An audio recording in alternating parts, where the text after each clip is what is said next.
बिस्मिल्लाहिर्रहमानिर्रहीम अस्सलातु वस्सलामु अलैका या रसूलल्लाह व अला आलिका वस्सहाबिका या हबीबल्लाह।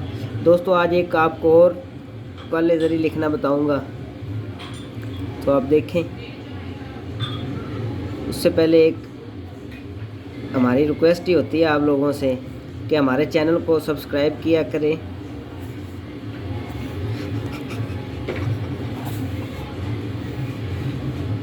लाइक कर दिया करें प्लीज़, आगे शेयर भी दोस्तों को किया करें।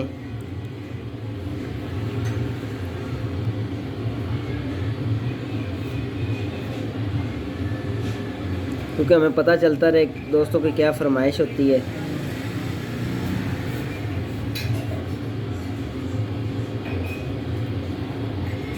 आपको वीडियो पसंद आए नीचे कमेंट बता दिया करें।